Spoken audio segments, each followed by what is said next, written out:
Well, hello. Paula Siskanik here, and we are live. I'm very excited about this. I am so excited to meet some new people. I know I've been letting in a bunch of new members to the community, and I'm excited. A lot of new homeschoolers are joining us. So here I am. See me in my attic here. Give me a thumbs up if you can hear me. Sometimes if you can't hear me, I'll go look at the chat. You just have to refresh is going to be your hero. Sometimes that's, just refresh the screen and you'll see at the bottom there's a little mute button. So if basically the way this works is you're just going to hear me, I'm going to share my screen and do a little bit, but we can talk to each other in the chat. There's something really magical and sweet about being live and talking to each other. Great to see you, Julianne. So go ahead, pop in the chat, say hello. Get to know the emojis. I love the emojis. Maybe you can even find some of the fun ones. I'm not a major live video kind of person, but I know this audience is so awesome that you're going to be forgiving if I glitch up or something goes awry for a minute, but anyway, good. So Britt, okay, Jacinta, you're from Victoria, so I know that's on the other side from where I am in Delaware on the East Coast, Mid-Atlantic. So right there between about half an hour from Philadelphia, 2 hours from the DC area. I did manage to take an iPad, my husband's iPad. So I think I'll be able to share my screen and be able to see the chat at the same time, because that's really where I want to interact with you. I'll be able to ask some questions. And so this is all about homeschool success. And what better time than February, when we're just about at the end of the month, going to start Lent and just about going to start, thinking about next year's homeschooling. As I said, I've recently know that there's a lot of parents who are going to be new to homeschooling this year. All you have to do is just Google homeschooling, and you will see public school and private school enrollments are going down and homeschooling's going up. And you have just found yourself in the amazing Catholic homeschool community, because I personally know we've been here since July 2020. The people here are just so loving, so supportive, and I'm just so glad that you're here today. So great, sunny Florida, Jacinta, great to see you. Yay, hello. I see some familiar names in there. So good you can make it. Hi from Northern Virginia, Diane, thank you. And Yoslin, you have a nice big thumbs up. Thank you for using that emoji there. And so for those of you who don't know me yet, my name is Paula Siskanik. I am the founder and the host of the Catholic Homeschool Community. I am a mom. I got married 35 years ago to my husband. He was actually that invitation back into the church, because I'm also a revert, both of us. It was that beautiful invitation. And boy, when you say yes to God, things happen amazing. That yes turned into the yes of 7 beautiful children, 3 in heaven, but 7 of our children all grown and launched from my very real homeschool here. Not perfect, but very real. And I'm now a grandmother to 6. 3 of my 7 are married. Just exciting. My kids are doing exciting things. I'm very, very humbled and honored that I got to be there to savor those moments as they grew up. And my hope is that I can pass this forward to you in the sense that maybe you can avoid some of the things I did wrong. So anyway, what I'm going to do, let's see, it looks like we've got a nice crowd here, everybody. I'm just going to give, usually, sad to say, but we homeschoolers, it's like one of the things that is really hard for us to do is due dates and timelines and things like that. And so I know from other events, I usually like to give people a little chance to get in, but it gives us a good chance to warm up too. And so anyway, without further ado, let me see if I can actually do this, which is I have this handy little presentation. So we'll go on camera, off camera, and we'll be able to talk to each other through the chat. So again, on the side, you'll see the chat and be able to just Ask me questions, comment in the middle of this. Let's keep this totally casual, okay? So let me share the screen. I'll just take a minute. And there we go. And let's see if that's going to work. Okay, and we're going to do this on Reading View. So let's see if it all pops up. Let me know. Okay, great. Maria's saying hello from Northern California. I know that things are a little bit slow here, so let me know if you. Great, perfect. Okay, I know on my, I'm looking on my iPad, which seems to be slightly delayed, and hopefully my voice isn't slightly delayed. But anyway, what you should be seeing is the first slide, which is the one on Let's Homeschool, the blueprint for homeschool success. And you'll see a little picture of me in the corner. So let's get that all up and running. Okay. So yeah, that's where I say the tech. Everybody can see the screen. If you can see the screen, hopefully that helps us to go through the topic. It kind of helps me to remember what to say, what points I want to bring up. So I'm hoping that that's going to come up for you guys as well. And maybe you can let me know in the chat. Is it coming up? Okay. Alrighty. Let's see if we can. I'm going to actually stop sharing for a minute. All right, great. So how did that go? Were you able to see my screen? Let me know in the chat. Because it looks like, as I said, I can't really tell on my iPad what's going on. So things are kind of slow. It was good. All right, good. Well, then let me do that again. I'm going to share my screen, and we're going to go to this window here, my PowerPoint slides. Yes, see my screen. Great. Perfect. Okay, awesome. Good. All right. So hopefully you should see this in a minute. It should show up. It's Let's Homeschool, the blueprint for homeschool success. And the reason why I really wanted to do this, as I said now, is because it's really the time when most of us are feeling extremely overwhelmed. We're even doubting maybe why we're doing this homeschooling thing. So without further ado, what we're going to do is pray. Just like in all things, pray. In fact, before I got on live, I went on a walk and I prayed a rosary in the Divine Mercy, especially for all your intentions. So let's begin with one of these. This is one of my favorites, the St. Teresa bookmark prayer. In the name of the Father, Son, the Holy Spirit, amen. Let nothing disturb you, nothing frighten you. All things are passing. God never changes. Patience obtains all things. Nothing is wanting to him who possesses God. God alone suffices. So, what does a successful homeschool look like? I think that for most of us, and now we're getting a lot of second generation homeschoolers, but most of us have really no idea what homeschool should look like. Really, and especially all of you who are starting right from the beginning, from scratch, you're like, I have no idea.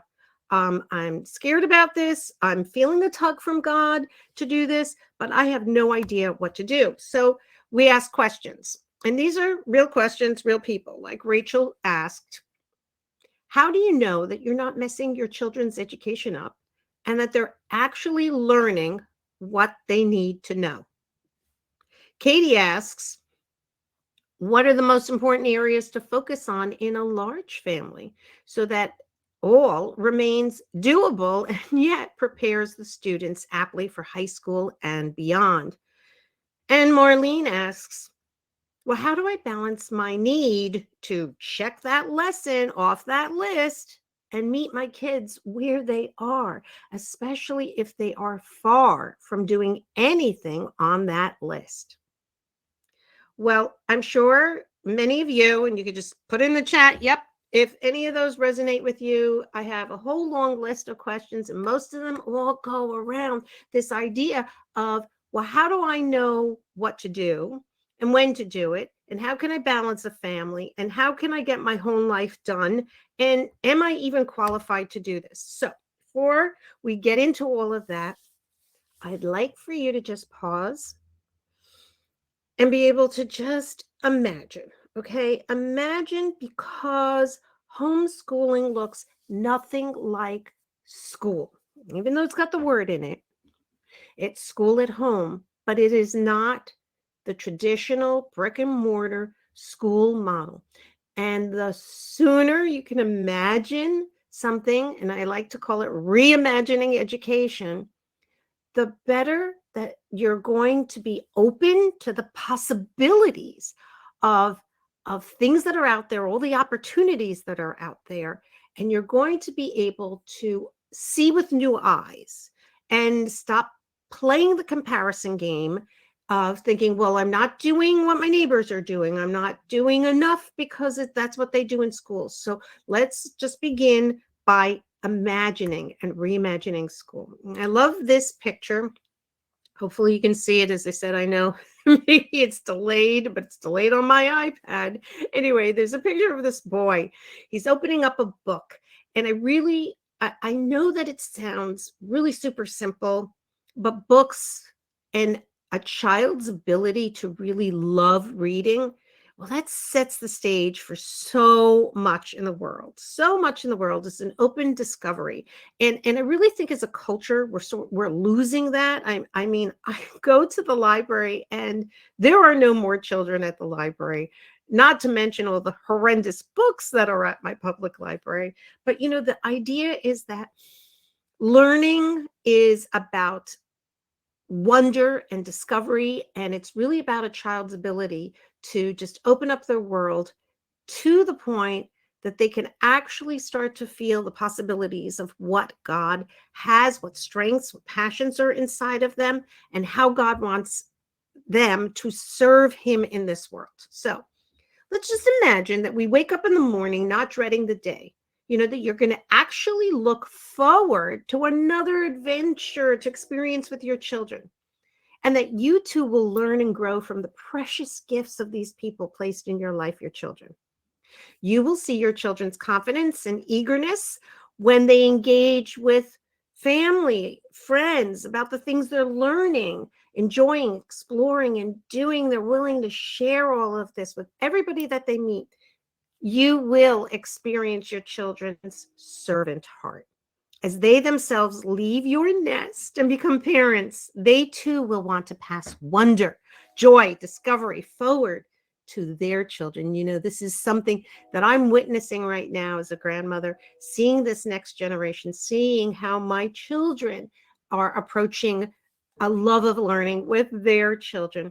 And recently, I'm also have been interviewing many of the members in our community and speaking one-on-one with them. And there are lovely, lovely stories, one family after another, where they are seeing their children engage with other people in a sense of wanting to share the joy of their learning. Because you see, as a parent, you are an educator, and you know your children better than anybody else. The best education for your children actually begins with you. You are much more in control of your children's education than you think you are. And that is quite empowering to know. It isn't that you have to go to some authorities or some experts. There are things that you know innately about your child. And what I'm asking you to do is not only reimagine education, but really get in touch with trusting your gut on that as well. Because as this is from the Letters to Families from Pope St. John Paul II, he says, parents are the first and most important educators of their own children. And they also possess a fundamental competence in this area. They are educators because they are parents. That's something that really came about later. And I would say part of the Vatican II, when all of that came about, it was really this emphasis. And I'm doing the Catechism in the Year, right now with Father Mike Schmitz. And it's such a lovely, beautiful thing. I've studied the Catechism through the years as I've homeschooled my children from K to 12. We used it often in our high school, especially in our high school religion lessons. I found homeschooling was really for my own growth in many ways. And so I, especially as a revert to the faith, took those opportunities. And, as we're going through the catechism over and over again, it's again realizing that you have a mission. God is calling you, and he's calling you in a special mission. Trust in that call. So I didn't trust in those first years. I didn't. See, there's my three daughters. I have 4 boys, 3 girls. And there's one where we just had celebrated we lived the liturgical year, and there we are. We made our king's cake and king's hats for the 3 kings. And, I never really looked at the unique needs of my family. I figured if I was compliant to the state regulations, to any lesson plans or guides, then that would give me confidence, right? It was never about the curriculum first. Confidence, and here you can see my children again, my daughter Anne, who's dressed as a Quaker in this picture. When you see that slide there, you'll see she's hugging her sisters and her brother. She is now, I will say, she is graduated, got her master's in history. That love of history never left her. It was planted in the seeds of our homeschooling when she was allowed to really explore that interest. And we did immersive living history lessons.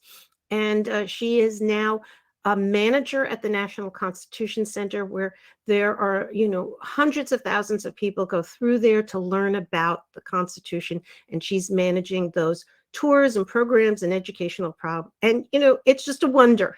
I'm in awe of the goodness of God to give me that ability to help have that freedom to be able to direct their curriculum. And, the thing that really made me confident was walking with other parents, on this homeschool journey. You see, the problem lies in the fact that nobody has ever been able to show you just how to unleash this beautiful capability you have. You are more than capable. Yes. I see Marilyn. Yeah, you were listening. I see to Father Mike's podcast too with your son. It's beautiful. Yes. Oh, Maria, if you have to leave, no problem. This will be recorded. So, share with me in the chat. Have you been feeling, kind of overwhelmed, feeling that maybe you're not capable? I want to assure you of that, but it's not just me, the community. This is that first big announcement. And the first big announcement that I alluded to get you to come here is that we have this beautiful Catholic homeschool community.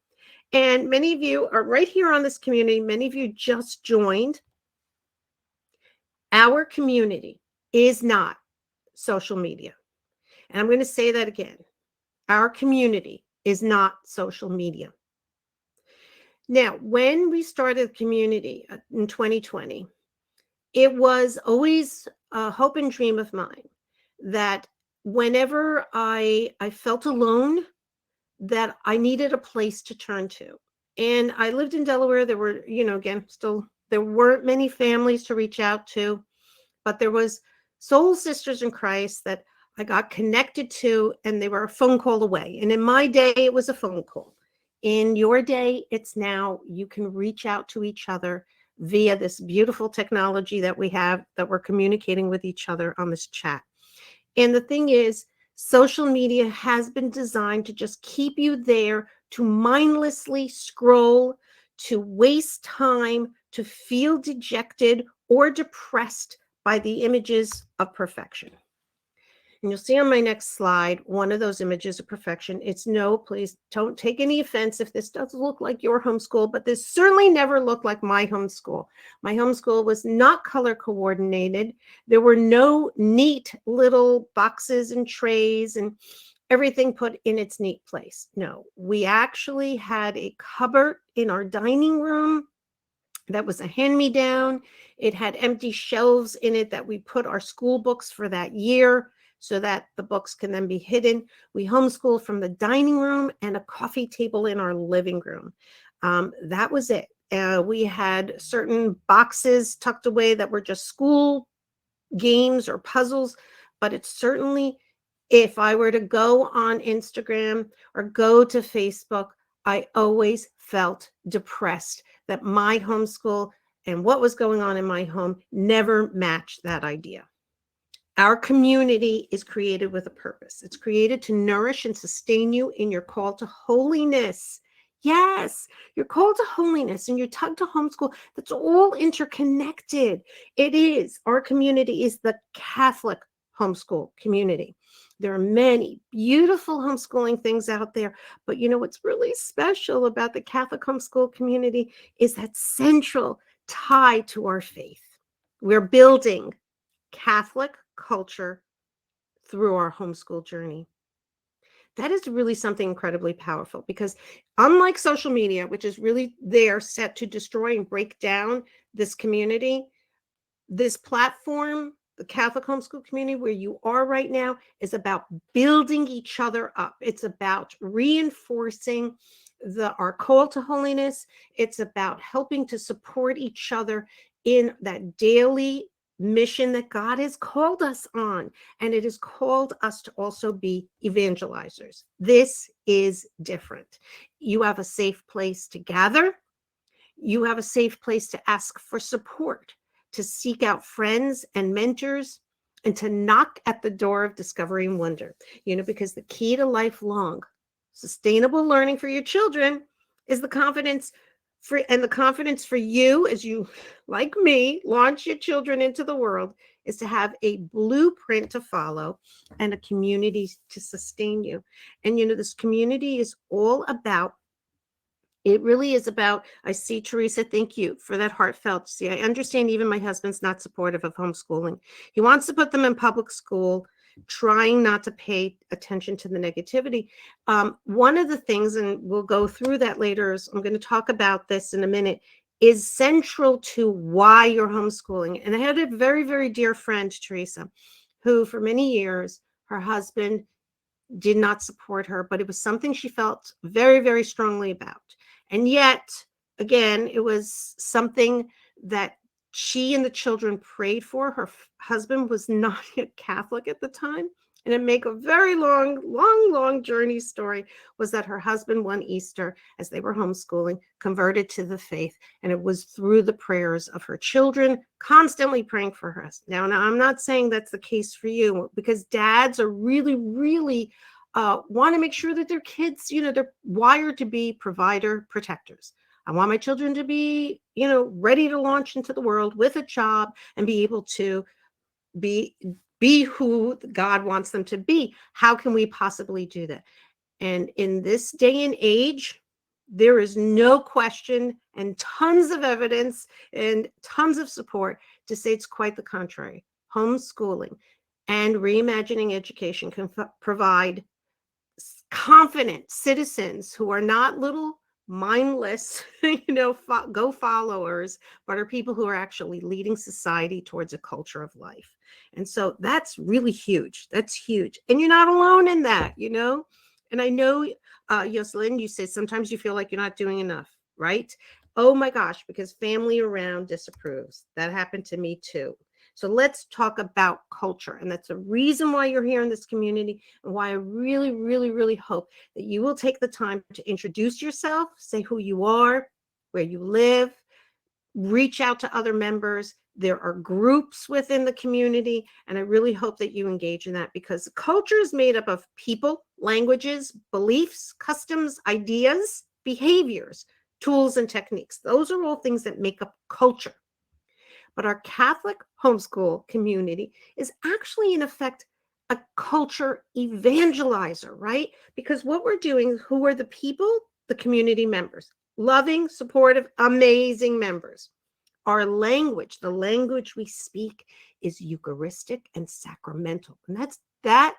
Never take that for granted. That is absolutely such an incredible, special gift that we are centered on, that does not exist in any other communities that you can find that really cater to Catholic homeschooling.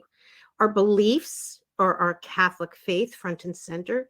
It's something that when, again, I was interviewing all these families, and you guys all know this, I'm sure, raise your little hands for the icons there or the emojis, is What's the most important thing you want from your homeschool is for your children to be raised in the faith, is for them to be able to, and I will say our children have free will, but to plant those seeds, the foundations, that is ultimately what we're called to be the primary educators of our children in the faith, not in STEM and engineering and all those other things that we think are so important, but in the faith.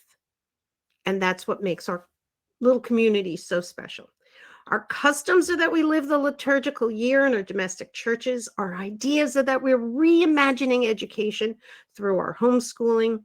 And the behaviors that we're exhibiting are the things like you're doing here with me. We're discovering, we're wonder, we're sharing, we're encouraging, we're guiding, and we're supporting each other.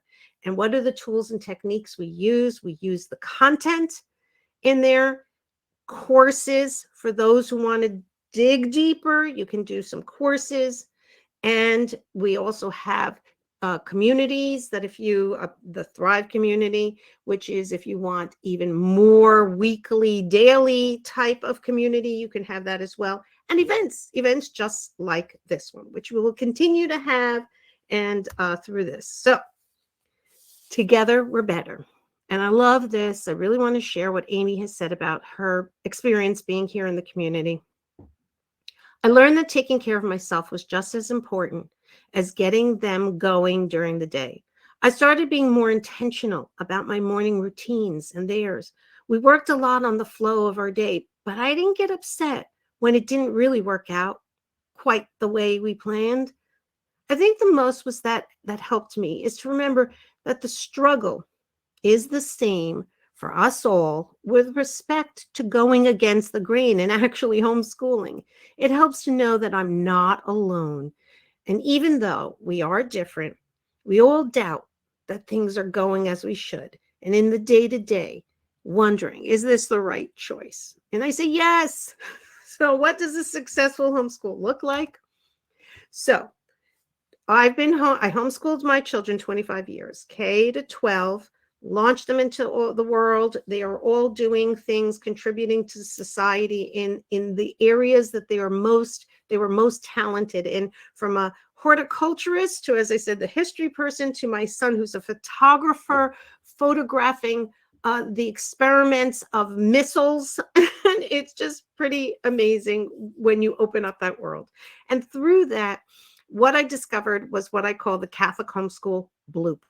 Okay. And this is where, especially if you're thinking about, next year and you're thinking about really, really taking to heart reimagining education, this is the fastest, easiest path that I have found. And I have taught hundreds and hundreds of families through the years of consulting one-on-one with families. It begins by tapping into your family's big why. Why am I doing this?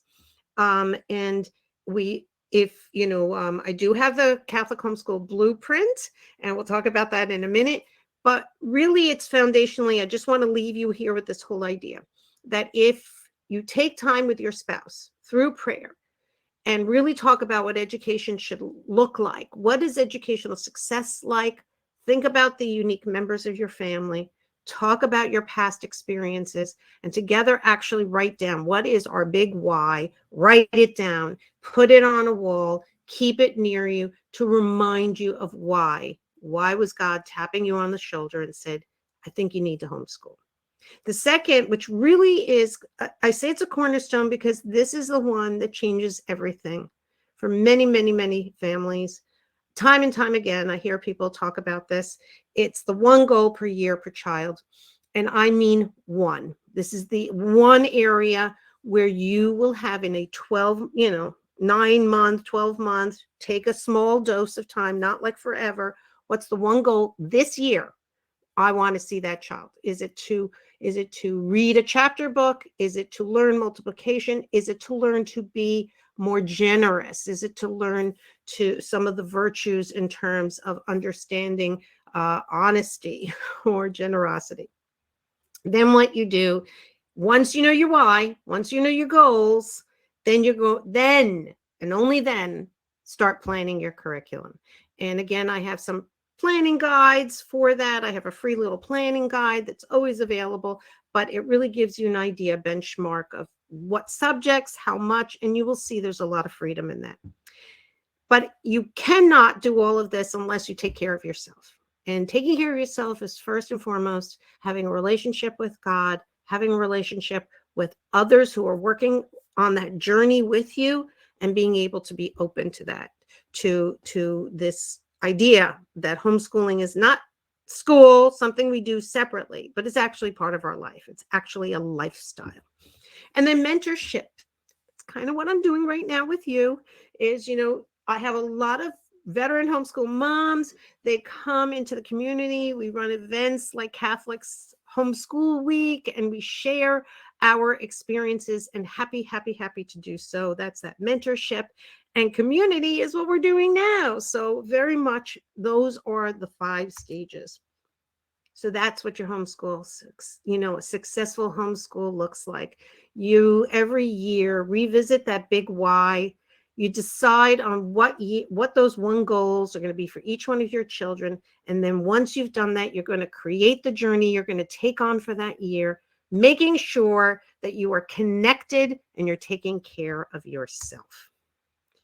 The things we focus our efforts on with a proven plan and experienced mentors to guide us will improve exponentially. I love it. And why? Because God's grace infuses. It's like, I love to think of him. It's like when I say yes, he's blown up that big, huge hot air balloon and lifting me off the ground to places I don't know, but they end up being incredibly wonderful. So my mentors sustained me in the day-to-day. They were my guides along the way. They prayed with me and for me. They were just, you see, like me, I'm a pilgrim on the same life journey as you. I'm just a little further down the road, but we all have a shared vision and a shared mission. And I'm happy and honored to pay it forward with you in the Catholic homeschool community. Announcement 2. Yay. February 8th to the 16th, I'm going to do something really special. I haven't done this before, and I'm really excited about it. It's called the Catholic Homeschool Blueprint Week. And this is going to be an entire week. Now, you'll see the 8th is actually a Wednesday to the 16th, which is a Thursday. It hooks around a weekend on purpose so that for 8 days, you will have ample time to walk together with fellow homeschoolers going through the homeschool blueprint, which I talked about, that blueprint, those 5 stages. We have a course in the community. And if you're interested and you feel the time is right for you, you can take the course and we're going to go do that together. In the course, what we do is we do deep dives on defining your big why. We start by identifying, taking stock of where you are now, what worked, what didn't work. Then we're going to really workshop that one goal by praying, talking with our spouse, asking our children. Then we're going to plan out our curriculum. Yup, we're going to spend time doing that. And then we're also going to talk about what does it mean to really care for ourselves? What does it mean to have a different mindset change, kind of detox from school? And remember to celebrate things, to understand that we have a lot of wins. Sometimes we look at all the things we're not doing, and then to connect with each other like we're doing right now. So if you want to join us in that week, again, on February 8th, you'll have instant access. There are 4 modules. There are actually 8 different videos. Some are about 15 minutes. Some are like half an hour. There's audio versions and transcripts. And there's also just so you can watch a video or you can listen to the audio, just plug yourself in.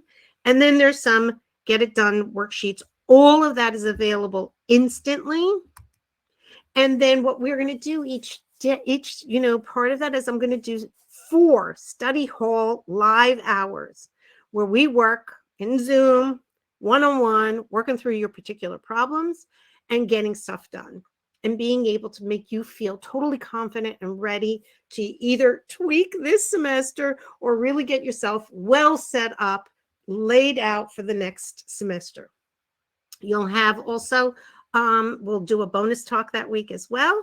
And you're going to have access to the other members in the group because, like I said, we learn so much from each other. One of the things I discovered was that, especially here too, and I want you guys get ready for questions. We're going to do questions soon.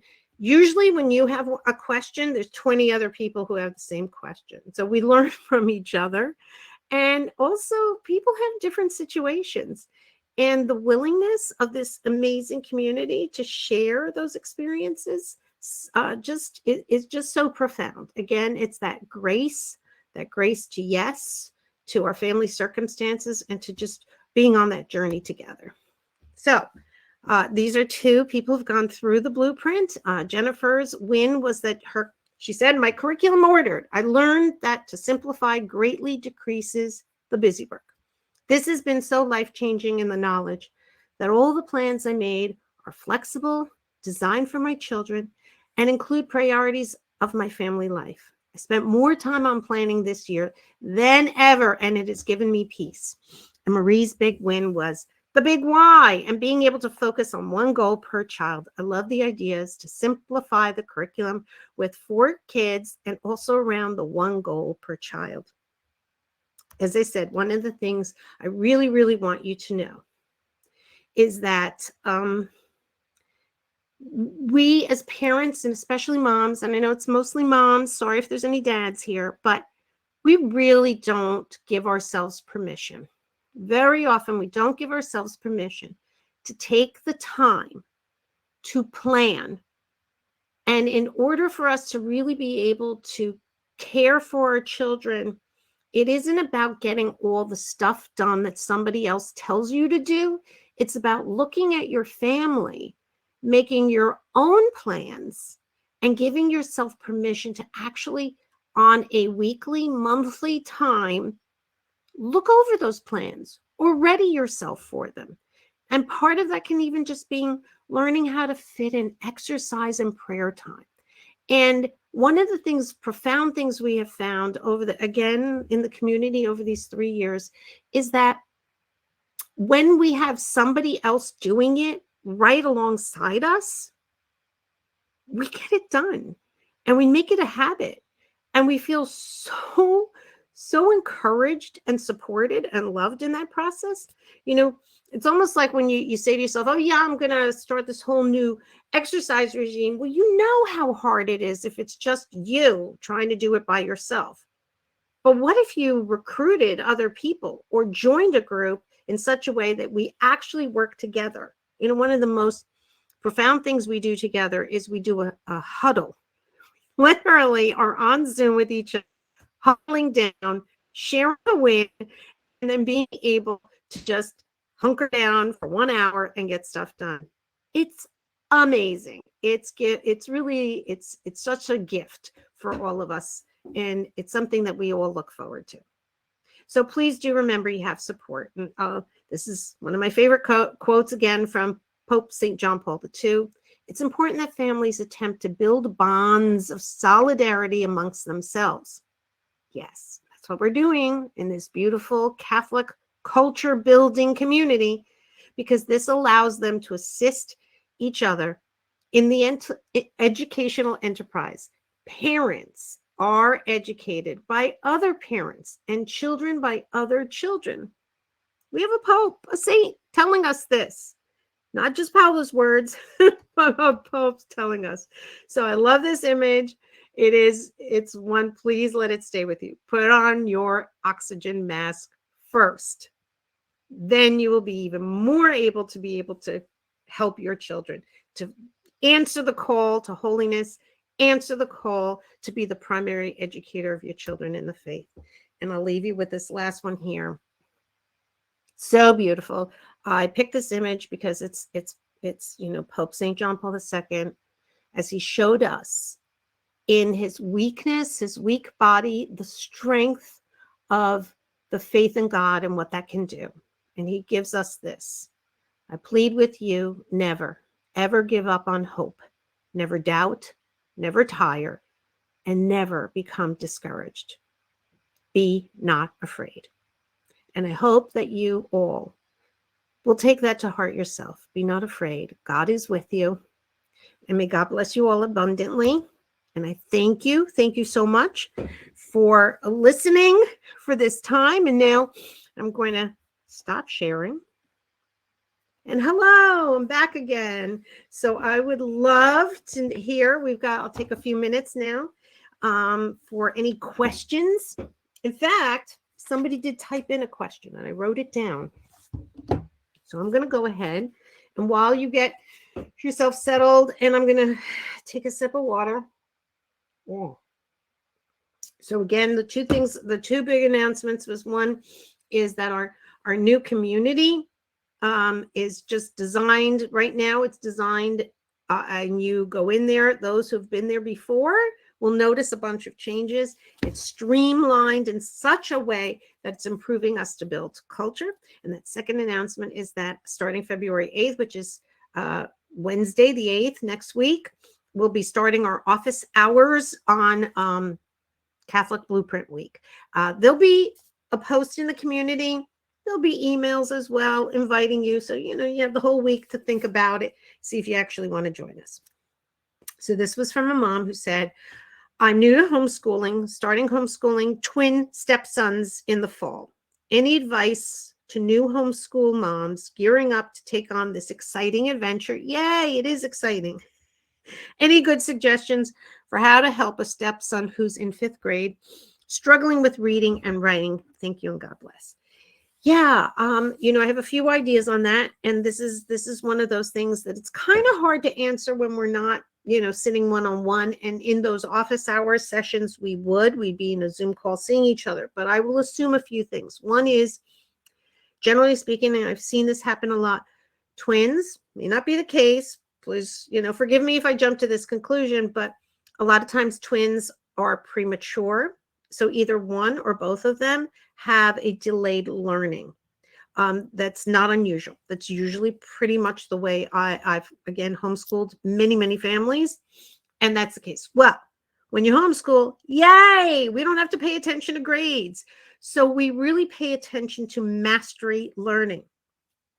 I tell the story again also about my daughter who really didn't learn to read till she was 9. Now, 5th grade, of course, you're probably, let's say 5th grade, you're 8, 9, 10, maybe 11, 12 years old. And so if they're still struggling with reading and writing, it can feel very devastating for them. And they can start to see people around them. And especially if they have a twin who is taking off on reading, that becomes very increasingly difficult. That would be that one goal for that child.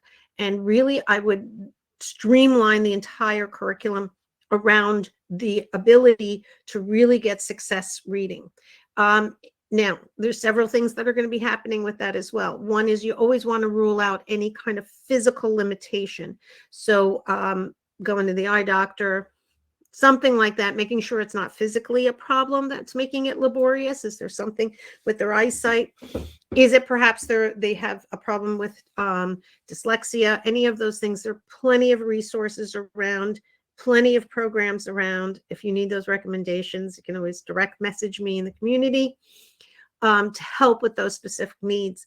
But I would really pare down, I really would keep many of the subjects to read aloud family style, even history and science, even religion, and just really concentrate on trying to get that 5th grader to master reading on their own and actually finding subjects that they love. Once they're reading, then the writing comes. Very often, if they're in a school system and they're shifting, they just keep moving along. And very often they have arbitrary things they actually start them doing, like book reports, which are, again, not a great way to teach kids how to write. And they really don't pay attention to the natural stages of learning. And learning really occurs when you start reading. And then once you start reading, you start the spelling and the writing. So I hope that helps. Anybody have any other questions in the chat? And I really want to thank you, everybody. I see, let's see, we have, yes, Julianne, my husband and both sets of grandparents are supportive. Yay! As long as homeschool looks like a typical classroom. I know that, and that's really hard. And that's one of those things where we actually embrace can speak with our family and say, I really, really appreciate, because I know you love your grandchildren, you love me too. And this may seem unusual to you that we're not a classroom, but you know that I want what's best for the children too. I have their best interest at heart.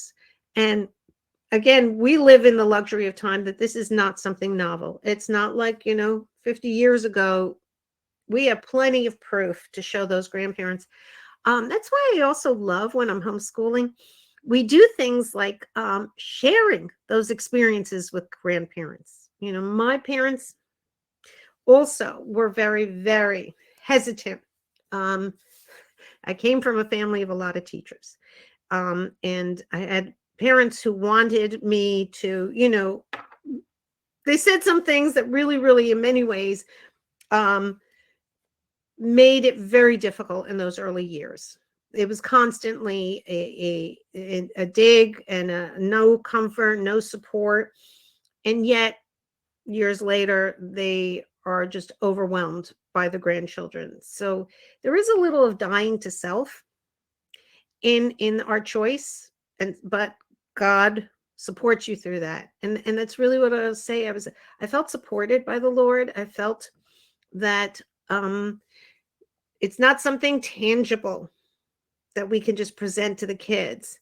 We just have to have patience of time. And isn't that kind of like, again, the beauty of being Catholics and the fullness of our faith is we believe in God. We believe in everything he tells us. So it's in that same way we believe that we are called to be their parents, and in that, and that we're trusting the Lord. Doesn't mean we're doing it perfectly, but he will take our good intentions, infuse it with his grace, and our children will come out of that other end knowing their faith and knowing about themselves and the big hearts that they have for serving him in this world. Yes. So Yoslyn, you're saying you feel like that because your mom and both feel like I'm going to mess up the children.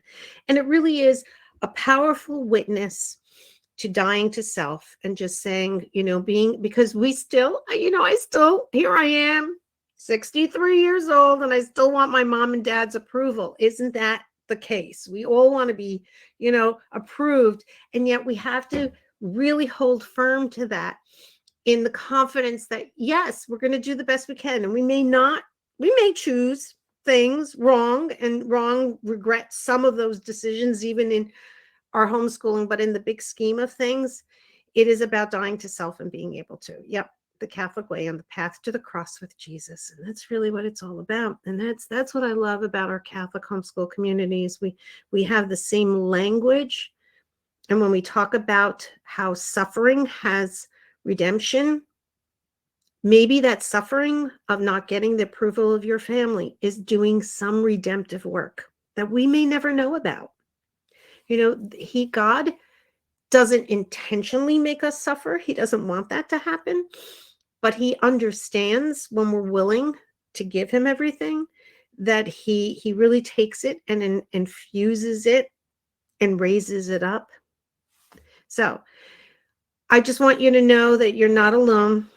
This is a safe place for you to talk about those things, because it is very real. And especially, I know we have families in the community that are all over the world. We're homeschooling like they're the only ones homeschooling. So they need you guys. So when you go in the community, do please introduce yourself, help people to know that you're there, that you're supporting them. It really makes a difference. One of the sweet moms in our community, just has got little ones, that everybody around her said, what are you doing? They think it's the most unusual thing.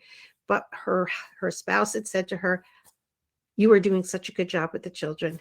And it was just like, so incredible, incredible to be able to know that somebody's recognizing that.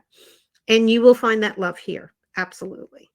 Marilyn, what I did at the beginning is to keep an area of the house that looks like a classroom to keep grandparents happy. That's great. Better than arguing. Well, that's a great, see what I mean? We help each other out. Now, that is so great. You may never even use that spot, but it look like school. Yeah. We're covering, there's that whole issue of grades. I love that. They used to always come around. What grade are you in? Well, my kids sometimes would be like, third grade math, but, seventh grade reading, what I'm saying? Just like I tailored the curriculum to their needs, knowing that they will master it in their time when God is calling them that time, right? And so the thing about that is that by doing that, there aren't any grade per se, but they were moving at their natural paces that were really, I had that luxury to do that. And I can see the fruits of that. So can so many families who've homeschooled before, but everybody wants to put people in a little box and say, what grade are you in? And so, very often we used to just kind of yes it. Oh, yes, they're in fifth grade. Oh, yes, they're in fourth grade. Whatever grade that their age was, we would kind of just fudge that. So very, very good. I know, my first years, I did make my classroom, which is funny. You see a map in my picture over there. And then you do see my picture of St. John Paul II over there. We're on a mission from God, because that gave us such inspiration. The map is because I have several children who absolutely love geography and all of that. This is my little workspace right now. And so I still have remnants of that. But anyway, Pamela, hey, Pamela, good that you joined here. We found it helpful to invite the grandparents to come over for music performances and poetry recitations. Awesome. We also invited them to read books like The Well-Trained Mind, Designing Your Own Classical Curriculum. My mother even joined me at Homeschool Conference. That's a great idea too. I mean, meeting other families that homeschool, that is powerful. We always made a big deal of our children's sacraments. So we always had parties, and this is where all the family that didn't approve of homeschooling was invited to meet other families that homeschool too. And that also made a huge, huge difference. After many years, the grandparents became our biggest champions once they understood what we were doing and saw the fruits. And that's so true, Pamela. That's exactly what happened in my family as well. And I will say that just for many people, as even for myself, when I first found out about homeschooling, it was because I met teenage kids that were homeschooled, and there was like, whoa, there is something different about these kids. There is really something special. Like they're actually able to converse with an adult and people of different ages and pay attention to my little children, and they're just engaged and conversational. And I'm like, there's something really special about these people, and I want my kids to have that. And so there's nothing like the testimonial of your children being the leaven in the world. So very, very good. Well, any questions? Anything else you want to share? Otherwise, we're going to kind of wrap this up. And I really, really look forward to meeting you all, having you introduce each other. As I said, the community, just go in there. You can post right in there right away. Hi, introduce yourself. There are groups in there too. There's a group for unschoolers, for Charlotte Masons, for special needs, which are our superpower kids. And then we do have the Thrive support group, which is the group. We'll be opening that up soon. And we're doing this Blueprint Week, which is a course. We have that course. I also have a history family style course in there too. Yes, there is a course cost for the Blueprint Week. And the Blueprint Week, which is the course itself, is $197, but we also do have an installment plan. So you can pay for it at $99 and then 2 payments of $75.50 each. So either you save $50 if you place your order, you enroll at the $197, or you can do it in an installment plan as well.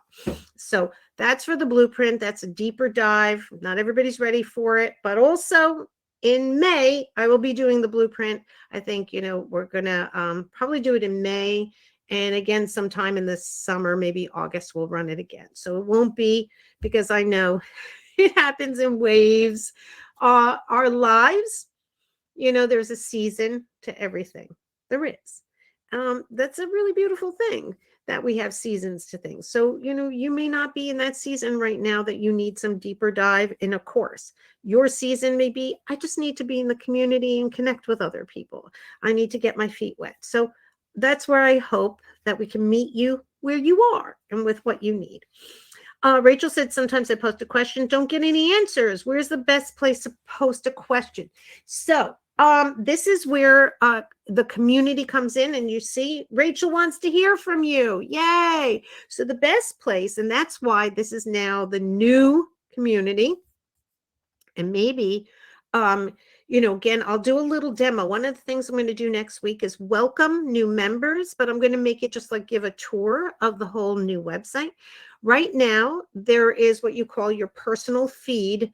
You can create there, but I would say in the first section, which is called welcome, okay, and get started, is the latest posts. The latest posts is where everything goes. Just so there's only one place that everybody gets to see, and it's called the latest posts and updates. And you go in there and you can create a post, a question. You can actually also do a little poll. Those are kind of fun sometimes, or a multiple choice question. And that would be really super helpful too.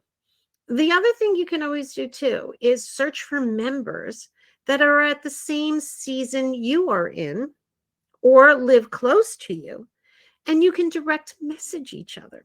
We can even form a group in a chat now where you can get together with a few of those moms that are at the same stage, and you can have your own little chat with each other. Soon, in about a couple of weeks, we'll be able to do this live streaming, and I'll be able to invite you in. So that would be another way to ask questions. We maybe can do, some sort of live Q&A time, and you can come on and be able to ask questions in a group. So I hope that helped. I want to thank you again, all of you, for coming. Thank you so much. This replay, as soon as it's ready, will be up in the community. I want you to have a beautiful, wonderful weekend and enjoy, just savor. It goes so fast. And I know, like Pamela, who's got her grown children, right? It went fast. So please reach out to me anytime. There's the chat. I'd love to hear from you. And just know that I'll be praying for you. I go to adoration every Monday, and I take you all with me. And please, every Wednesday we do rosary, and we take you with us as well. May God bless you all abundantly. I'm going to keep the chat open for a little bit if you want to chat a bit, and then I'll just turn off my screen. Take care.